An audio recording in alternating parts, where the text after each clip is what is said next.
Kıymetli dostlar, bugün çok kıymetli iki konuşmacımız var. Avrasya Dernekler Federasyonu Genel Başkanı Sayın İsmail Cengiz Beyefendi ve Profesör Doktor Sultan Mahmut Kaşgali Beyefendi bugün sizlere Türklüğün kanayan yürek yarası Doğu Türkistan diye seslenecekler. Ben İsmail Bey'i kürsüye davet ediyorum. Buyurun İsmail Bey.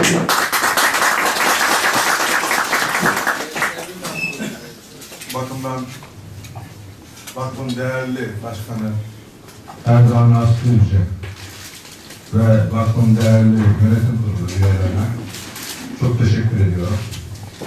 Ayrıca bu kahvaltı ikramında bulunan beyefendilere çok teşekkür ediyorum. Allah kabul etsin diyorum. Evet. Konumuz Doğu Türkistan. Birçoğumuzun yabancı olmadığı bir konu olmakla birlikte genel hatlarıyla Doğu Türkistan nedir, neresidir sorularından başlayarak hep beraber Doğu Türkistan'ın stratejik önemi hakkında bilgilendirme yapmak istiyorum. Doğu Türkistan Türklerin ana yurdudur. Daha doğrusu Türklerin ana yurdunu oluşturan coğrafyanın stratejik üstünü temsil eden bir vatan parçasıdır. 1.828.418 kilometre kare genişliğiyle Türkiye'nin 2,5 katı büyüklüğünde bir ülkedir. Ve 1949 yılından bu yana da Çin Halk Cumhuriyeti egemenliği altında özerk bölge olarak yönetilmektedir. Bu topraklarda 3 defa bağımsız bir cumhuriyet, bağımsız bir devlet kurulduğunu görüyoruz. Bunlardan birincisi 1863 yılında Kaşgar'da kurulan Kaşgarya Hanlığı, Yakup Han Bedevlet tarafından kurulan, Osmanlılar İngiliz hükümeti tarafından, Rus hükümeti tarafından tanınan Kaşgarya Hanlığı. 1863-1876. Daha sonraki dönem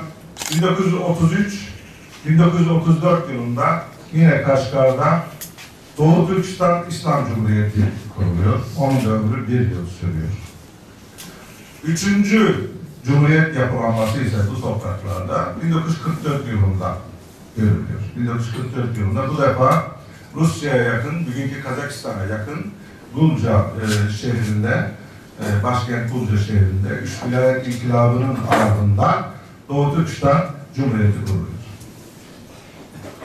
1863 yılında kurulan Kaşgarya Hanlığı'nda olsun, 1933 yılında kurulan Doğu Türkistan Cumhuriyeti'nin kuruluş aşamasında olsun, her iki Cumhuriyetin yapılanmasında, geri planında Türkiye'nin, Osmanlı'nın el altından ciddi yardımları olduğu görülüyor. Bunu da belirtmekte fayda var.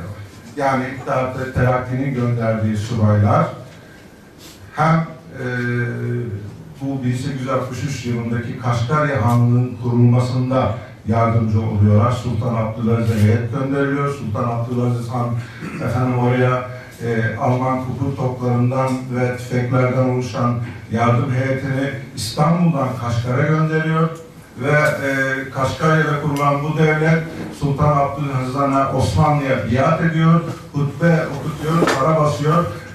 Yani Osmanlı'nın aslında sınırları ta Doğu Türkistan'a kadar uzandığını, bu Kaşgarya Hanlığı üzerinden uzandığını söyleyebiliriz. Yine 1933 yılında Doğu Türkistan'da, Kaşgar'da kurulan Doğu Türkistan İslam Cumhuriyeti'nin kuruluş hazırlığında, temelinde de yine Türkiye'den gönderilen teşkilat-ı mahsusa üyelerinin etkili rol oynadıkları görülüyor. İşte bunlardan biri de meşhur milli şairimiz Atilla İlhan'ın dayısı Doktor Mustafa Kentli'dir, İzmir'de yaşayan. Bunu özellikle vurguladım çünkü Türkiye'nin hem Osmanlı zamanında olsun hem Türkiye Cumhuriyeti döneminde olsun bu bölgelere kayıtsız kalmadığını vurgulamak, dikkatinizi çekmek açısından değildir. Evet, Doğu Türkistan değerli dostlar Türklerin ana yurdu olduğunu söyledim. Peki Doğu Türkistan'ın önemi nedir? Aslında bu konuya değinmek lazım. Çünkü tarihi konularda hepimiz bilgi sahibiyiz. Hep beraber isterseniz Doğu Türkistan önemi hakkında biraz böyle bir fikir teatisinde bulunmak istiyorum. Doğu Türkistan'ın stratejik, jeopolitik önemi, fiziki coğrafyası, tarihi geçmişi ve Türk İslam dünyasının ayrılmaz bir parçası olduğu görülüyor. Şimdi Doğu Türkistan dediğimiz bölge şu bölge. Hemen Çin'in kuzeybatısında yer alan yaklaşık işte 2 milyon metrekare genişliğindeki bir bölge.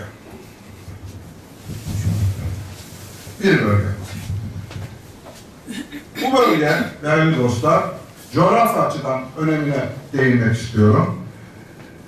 Birincisi görüldüğü üzere, haritadan da görüldüğü üzere, aşağı tarafı da dikkate alalım lütfen. Asya'nın kalbi durumundadır. Asya'nın mihveridir. Batılılar bu bölgeyi bu şekilde tanımlıyor. Pivot of Asia diye. İkincisi, Çin'in batıya açılan, karadan batıya açılan, Avrupa'ya açılan tek kapısıdır. Başka bir kapısı yoktur. Batıya gitmesi için Çin'in Doğu Türkistan üzerinden geçiş yapması gerekir. Tek koridor burasıdır.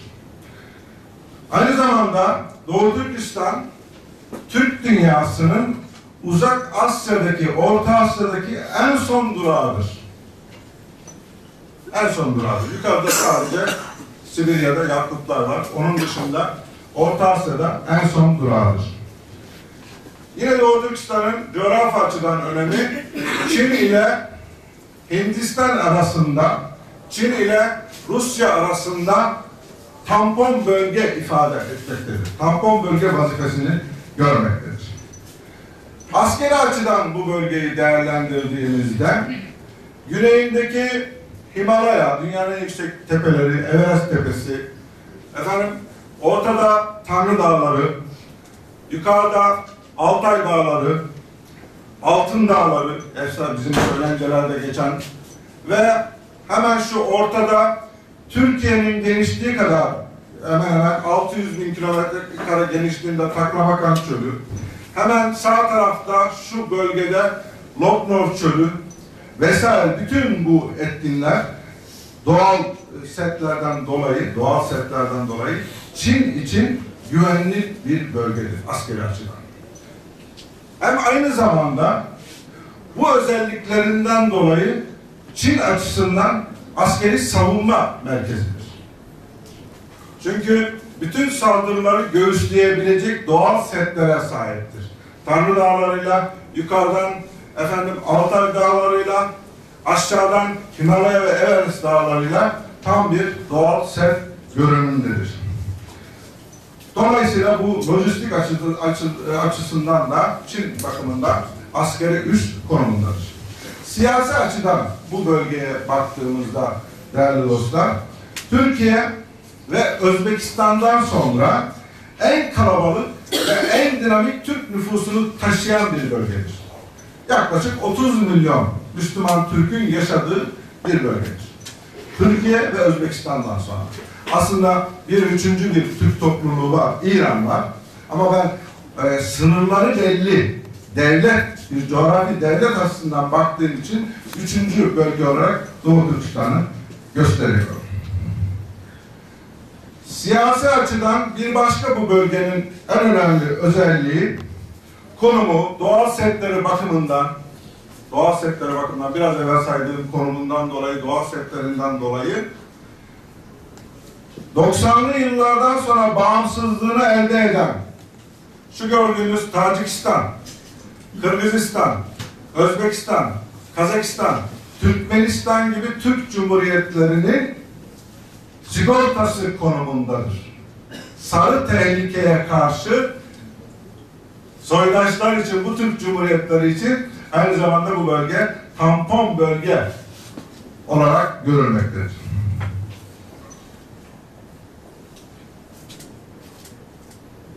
Bir diğer nokta, Türk ve İslam dünyası açısından Uzak Doğu'da İslamiyet'i temsil eden, Müslümanlığı temsil eden tek bölgedir. Bundan sonra böyle bir Müslüman Türk bölgesi, Müslüman bölge yok. Yani burada şu bölgede, Doğu Türkistan'ın hemen şu Kansu bölgesinde Çinli Müslümanların yaşadığı Kansu bölgesi var şu bölgede. Onların da sayısı 50-60 milyon olarak bilinmektedir. Ama sınırları belli bir coğrafyada Müslüman ülke olarak Uzak Doğu'da temsil eden tek bölge Doğu Türkistan'dır. Siyasi açıdan bu bölgenin bir başka özelliği ise Uzak Doğu ile Orta Asya'yı, dolayısıyla Avrupa'yı birbirine bağlayan köprü vazifesini ifade etmektedir. Bölgenin ekonomik açıdan durumuna bakmak istiyorum.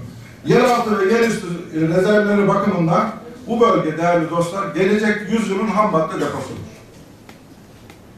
Açılmamış doğal kaynaklarına baktığımızda bu bölgenin şu haliyle yeraltı ve yerüstü kaynakları bakımından bütün Çin Halk Cumhuriyeti'nin ki 1/5'ini teşkil ediyor.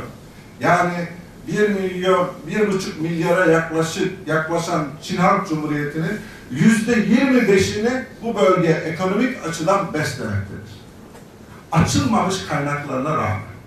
Bu bizim ifademiz değildir. Bu Çin Halk Cumhuriyeti'nin ifadesidir.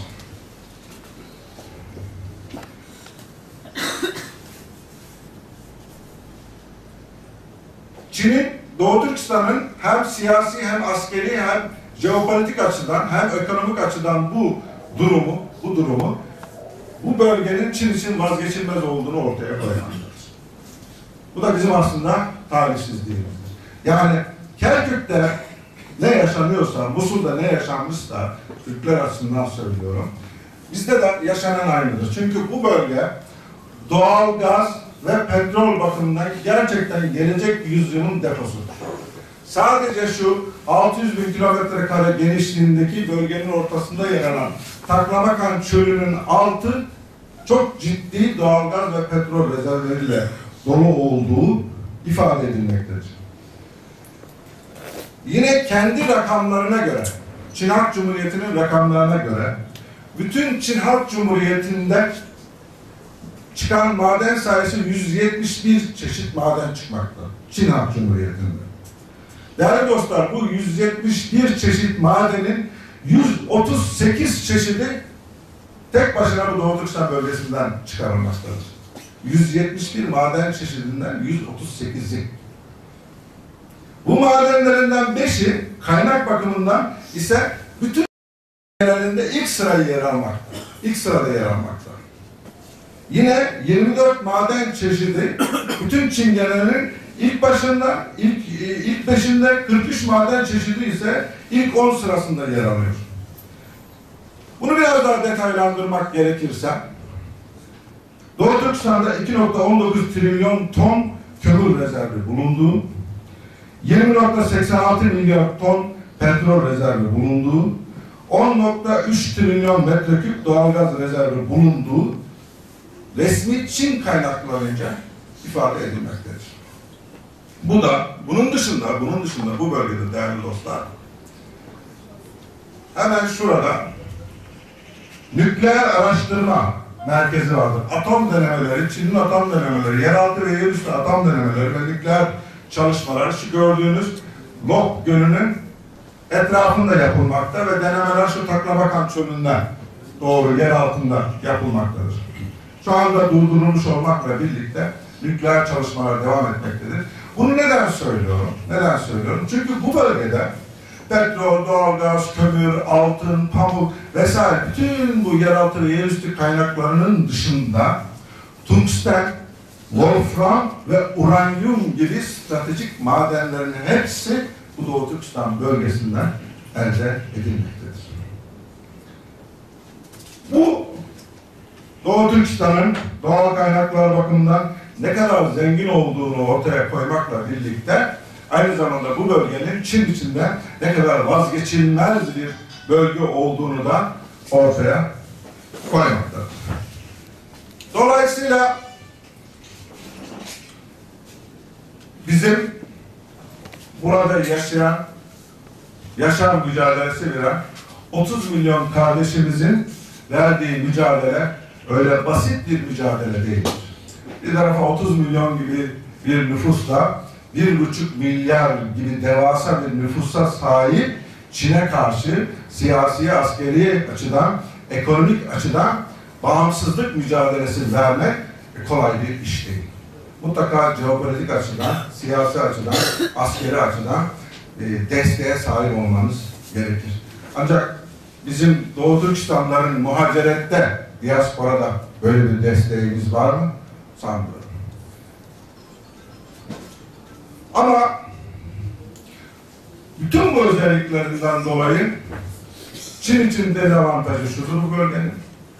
Bu bölge aynı zamanda Çin Halk Cumhuriyeti'nin yumuşak karnıdır. Yani eğer siz sarı tehlikeden rahatsızsanız, Çin'in büyümesinden rahatsızsanız, Amerika olarak, küresel güçler olarak Çin'in parçalanmasını arzu ediyorsanız, bulacağınız en önemli yöntemlerden biri Çin'in yumuşak karnını kaşımaktır. O da Doğu Türkistan'ı kaşımaktır. Amerika'nın yaptığı da budur. Geçmişte Sovyetler Birliği'nin, Rusya'nın yapmak istediği de budur. Ama Amerika, tabii ki oradaki Uygurlara, Kazakların, Türklerin Karakaşı ve Karagözü'ne aşık olduğu için bu davaya destek vermemektedir, vermemiştir. Amerika için sadece kendi çıkarları söz konusudur. Yani küresel lider olarak, küresel rakip olarak Çin'in rahatsız edilmesi söz konusu olduğunda arada sırada mekanizmaları harekete geçerek Çin'i bu yumuşak karnından kaşıyarak, yani tırnak içinde maalesef bizleri kullanmak isteyerek orada kendi çıkarlarına uygun şekilde Çin'i rahatsız edici, Çin'i zayıflatmaya yönelik siyasi argümanlar kullanmaktadır. Ancak bu kaşımalar, bu Çin'i rahatsız eden girişimlerin hiçbiri Doğu Türkistan'daki sorunlara çözüm getirmemektedir. Peki, Doğu Türkistan'da neler oluyor? Doğu Türkistan'ın önemini anladık, her şeyini anladık. Bölgenin önemi, siyasi açıdan önemi, askeri, jeopolitik açıdan önemini anladık da Doğu Türkistan'da neler yaşanıyor? Çünkü bizim arkadaşlarımız, şu gerçeği ifade ediyorlar. Doğu Türkistan'da bir cehennem hayatı yaşanıyor. Evet, Doğu Türkistan'da bir cehennem hayatı yaşandı ve yaşanmaya da devam ediyor. Nedir bunlar? Bir, Doğu Türkistan'ın en temel sorunu, birincisi değerli dostlar, bölgeye yönelik planlı Çinli göçmen akınıdır. Birinci sorun budur. İkinci sorun nükleer denemeler ve çevre kirliliğidir. Üçüncü sorun doğum yasağı kısırlaştırmadır. Dördüncü sorun mecburi kürtajdır. Beşinci sorun yargısız ve keyfi infazlardır.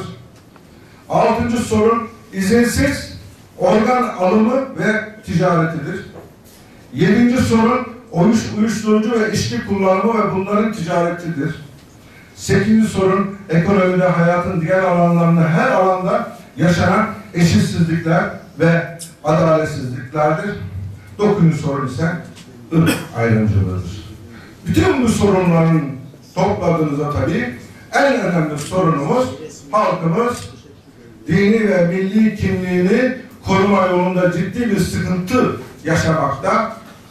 Yani özgürlüğü ve bağımsızlığı elinden alınmış esaret hayatı yaşamaktadır.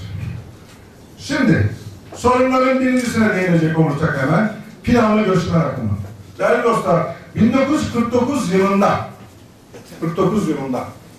bu bölgede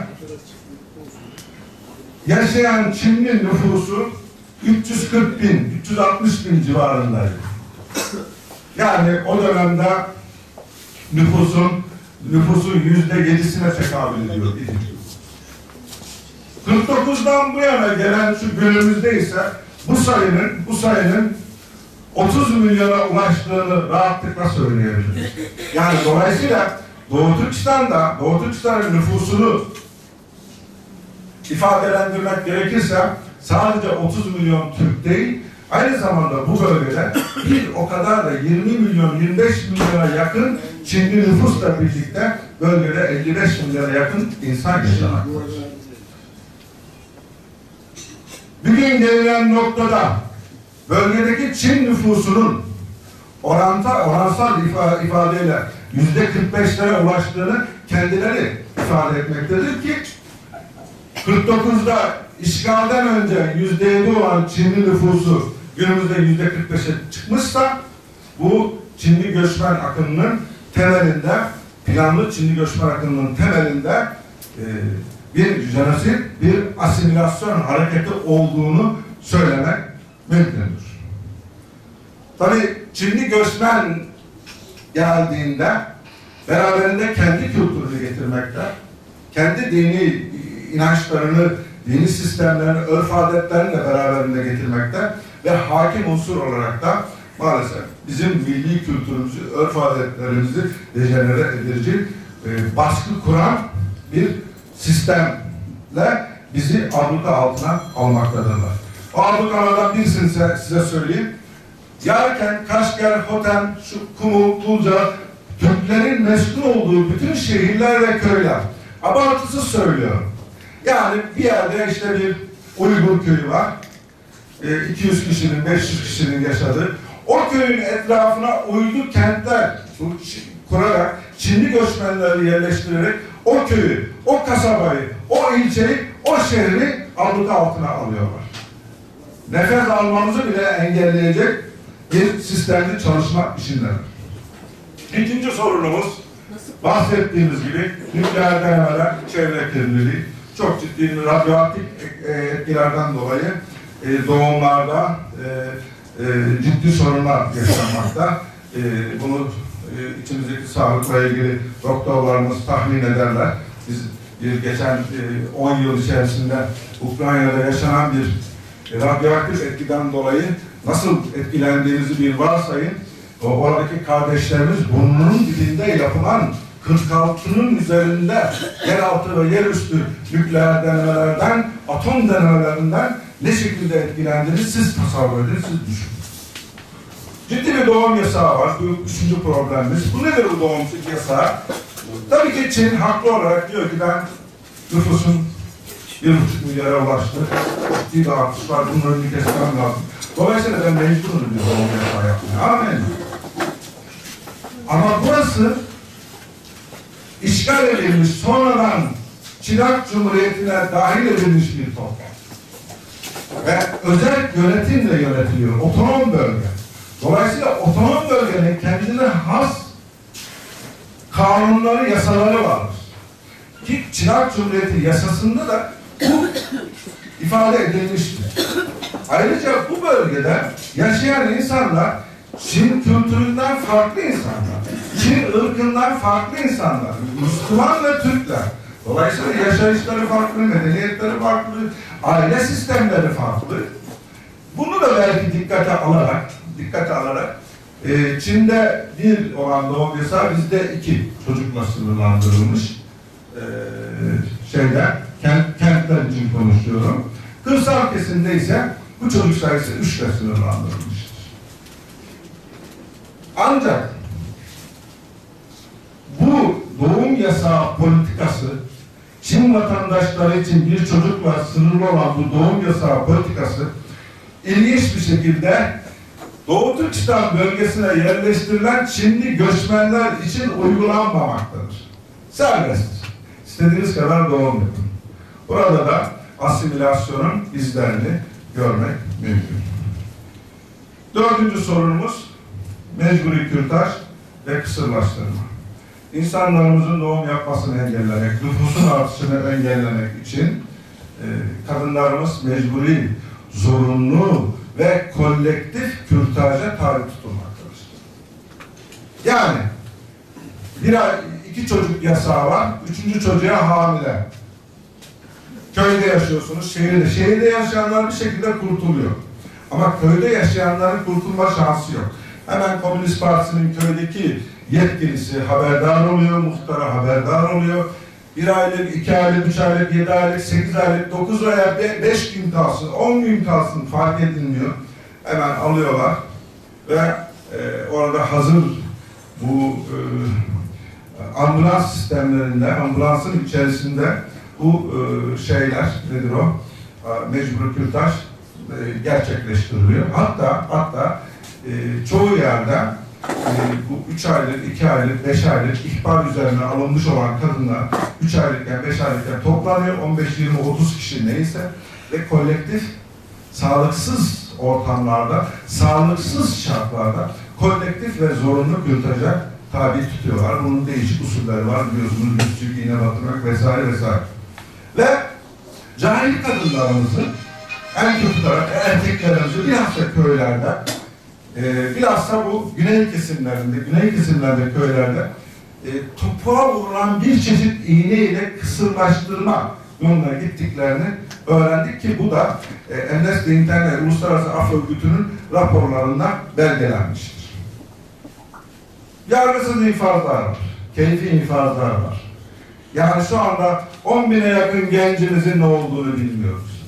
İnsanlar bir şekilde tutuklanıyor, haberdar olamıyorsunuz. Ziyaret etme şansınız yok. Görme, konuşma lüksünüz yok. Onun acaba açlı toplu ne yapıyor bilme lüksünüz yok. Çok ciddi rüşvetler vererek, çok ciddi hediyeler takdim etmek suretiyle belki görüşme imkanı bulabiliyorsunuz. Ama onun dışında hapishanedeki yaşam o kadar kötü ki değerli dostlar. Hapishanedeki tutuklu çok ciddi bir rahatsızlık, yani çünkü koşullar uygun değil. Rahatsızlanan bütün hastalar önüne terk ediliyor ve her hapishanenin önünde tam donanımlı ambulansların içerisine alınmak suretiyle bu hastalar ailelerine sorulmadan, haber edilmeksizin efendim hemen göğüs, böbrek vesaire vesaire organları alınıyor, paketleniyor ve İsrail'e sevk ediliyor. Ve ailelerine de hastalıktan dolayı, hastalıktan mütevellit öldüklerini söylüyorlar. Ve bu şekilde izinsiz organ alımı ve ticareti yapılıyor. Diğer sorunumuz uyuşturucu, içki kullanımı ve teşvik. Şimdi dostlar, Çin Cumhuriyeti'nde uyuşturucu kullanmak ciddi bir suçtur. Uyuşturucu kullanıyorsan, uyuşturucu satıyorsan cezası idamdır. Evet, bu kadar ağırdır. Bu kadar ağırdır. Ama Doğu Türkistan bölgesinde bir Uygur, bir Kazak, bir Özbek uyuşturucu kullanıyorsa, uyuşturucu onlara satılıyor ise hiçbir cezai meyve yok, hiçbir yasak yok. Aksine teşvik ediliyor. Gidenler tabii ki ana caddelerde geziyor, görüyor ama ya şöyle bir arka sokağa gittiğinizde gençlerin perişan halini görmek mümkün. Ama gençlerin de yapacak hiçbir şey yok. Çünkü Uygur gençlerin istihdam edilmesi mümkün değil. Çalışma ortamları yok. Herhangi bir fabrikaya işe alınmıyorlar. İşsizlik, parasızlık vesaire bütün bunlar ne oluyor? Gençler haliyle uyuşturucu kullanıyor ve bu kardeşlerimizin, soydaşlarımızın uyuşturucu yoluyla imhası hedef alınıyor. Bu da bir asimilasyon yok etme politikasının bir parçası olsa gerek diye düşünüyoruz. Aynı şekilde bölgede eşitsizlikler, adaletsizlikler mevcut. Petrol şirketlerinde, doğalgaz ile ilgili şirketlerde, maden işletmelerinin hiçbirinde belki birkaç böyle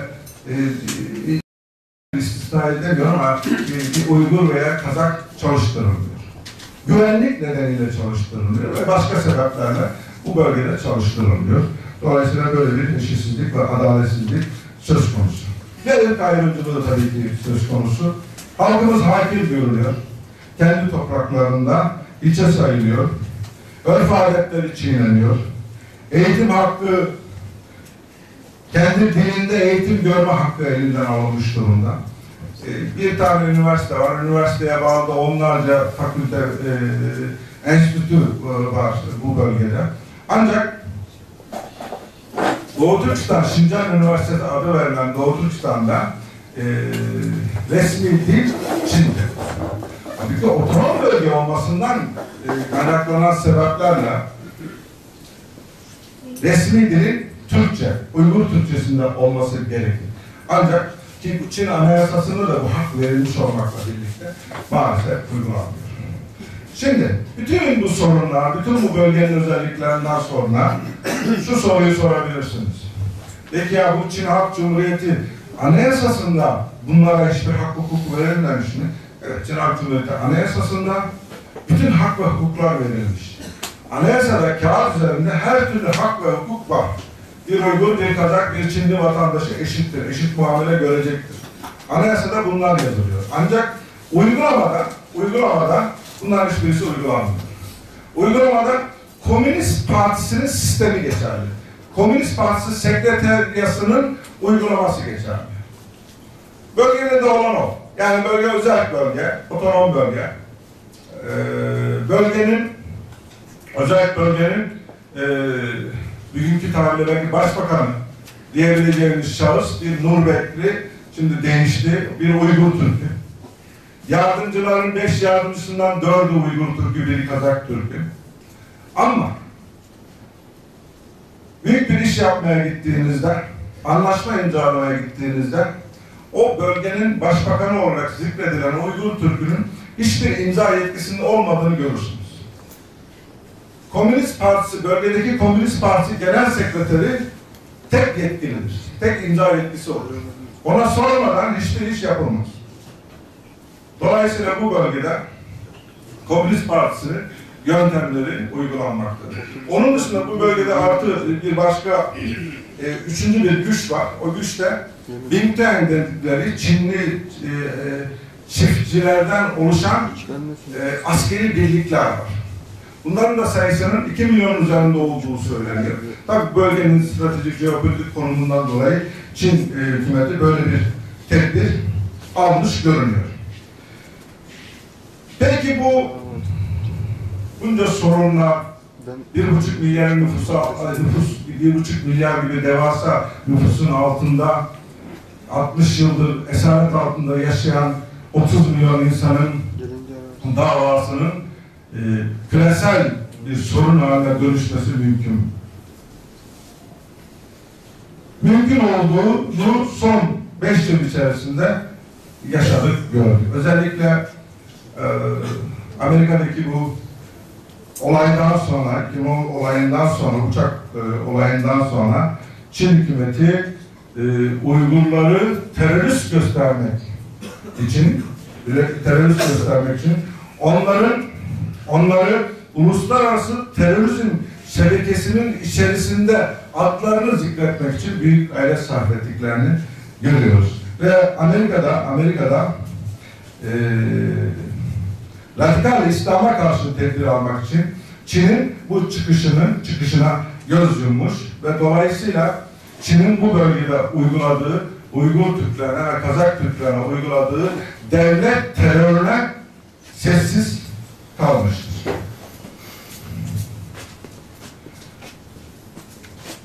Değerli dostlar,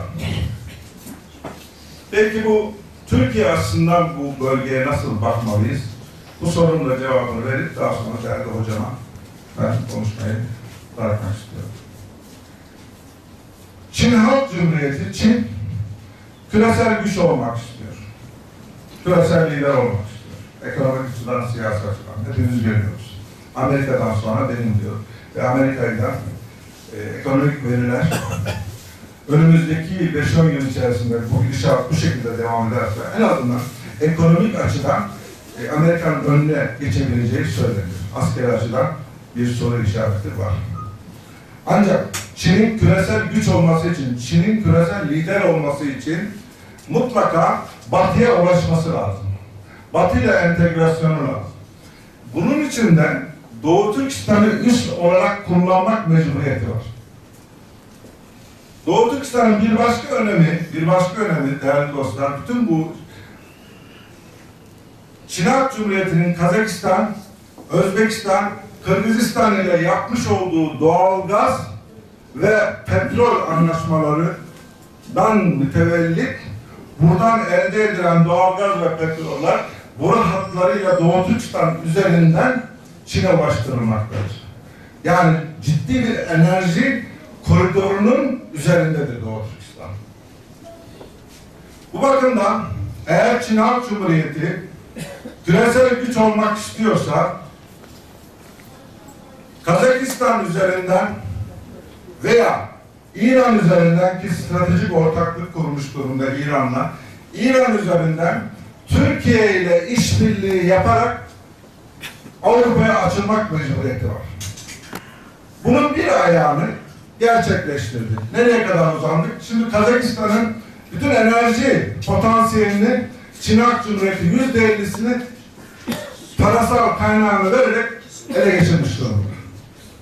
Türkmenistan'ın doğalgazının %20'sini ele geçirmiş durumda. Özbekistan'ın az da olsa petrolü ele geçirmiş durumda yaptığı anlaşmalarla ve ciddi ve karşılıksız kredi vererek bu ülkelerle yaptığı anlaşmalarla burada ekonomik yaptırımını uyguladı. Ayrıca bu bölgelerde siyasi ve askeri açıdan da bu bölgeleri etkisini altına aldı. Şanghay İşbirliği Örgütü Teşkilatı'nı kurmak suretiyle. Şimdi üçüncü ayağını İran'la stratejik ortaklık kurarak gerçekleştirmiş durumda. Bunun artık dördüncü ayağı kaldı değerli dostlar. O ayakta Türkiye ile mutlaka bir işbirliği anlaşmasına geçmesi gerekiyor. Türkiye ile bir stratejik ortaklık kurması gerekiyor. Küresel güç olmak istiyorsa. Hem Çin mallarının bütün dış dünyaya pazarlanmasında hem askeri açıdan Türkiye üzerinden Orta Doğu ve Afrika'ya hakim olması için mutlaka Türkiye ile bu anlaşmayı yapması gerekiyor ki Türkiye ile füze anlaşmasının altında yatan gerçekten budur. Ama NATO buna, Amerika buna şu anda izin vermiyor. O sıkıntılar devam ediyor ki biliyorsunuz o anlaşmanın gerisinde şu vardır. Sadece biz füze almayacağız Çin Halk Cumhuriyeti'nden. Şimdi teknisyenler gelecek. Burada kurulacak bir merkezden o füzeleri zaman içerisinde Türk teknisyenlerle birlikte ortaklaşa biz üreteceğiz ve Türkiye hem füzeyi almış olacak hem füze sistemini öğrenmiş olacak ve yakın gelecekte de o füzeleri imal edip üretip satabilecek pozisyona gelecek Çin ile birlikte. Çankırı'da üretiyoruz zaten. Çin ile birlikte. Bu önemli bir gelişme. Dolayısıyla Amerika bunun önüne geçmek için uğraşıyor. Dolayısıyla değerli dostlar, Türkiye açısından da yani bu Çin açısından Türkiye'nin önemini ortaya koyuyor ki başka hem İran'dan sonra Türkiye ile Çin'in ortaklaşa çalıştığı bir başka saha var. Belki birçoğumuz görmüyoruz. Afrika'da ne kadar tarla alınmışsa ekim için, patates için bilmem ne, onun yanı başında Türkiye bir arazi almıştır. Türkiye ile Çin Afrika'da da şu anda bir enteresan şekilde birlikte yatırım yapıyor, birlikte stratejiler geliştiriyor. Çok enteresan. Yani her yerde, Afrika'nın hemen hemen bütün bölgelerinde Çin'in ekonomik açıdan etkinliğini görebilirsiniz. Enteresan şekilde Çin'in olduğu her yerde Türkiye var. Bu da tabii ki Amerika'yı, Obama yönetimini mevcut iktidara karşı rahatsızlığın temelinde de bu Çin ile olan Türkiye'nin yakınlaşması olduğunu rahatlıkla söyleyebiliriz. Peki, olaya Amerika'dan açıdan bakıp hemen geliyorum. Amerika için nedir Türkiye ve Doğu Türkistan? Amerika diyor ki değerli dostlar, evet ben Çin'den rahatsızım. Çin benim küresel rakibim. Ama Amerikalı stratejik uzmanlar diyor ki, yok diyor, Çin'i direkt karşımıza almayalım. Peki ne yapalım? Türkiye üzerinden Çin'i rahatsızlık edelim. Türkiye üzerinden Çin'i karıştıralım, Çin'i kaşıyalım istiyor. Ancak şunu söyleyebilirim, Doğu Türkistan son derece önemli bir toprak. Bizim Türkiye'de bölgesinde lider, Türkiye'de güçlü bir devlet, dünya devleti olmak istiyor ise mutlaka Çin Halk Cumhuriyeti ile de ilişkilerini geliştirmek zorunda. Ama Doğu Türkistan meselesini omuzuna alarak, taşıyarak bunu yapmak mecburiyetindedir. Teşekkür ediyorum.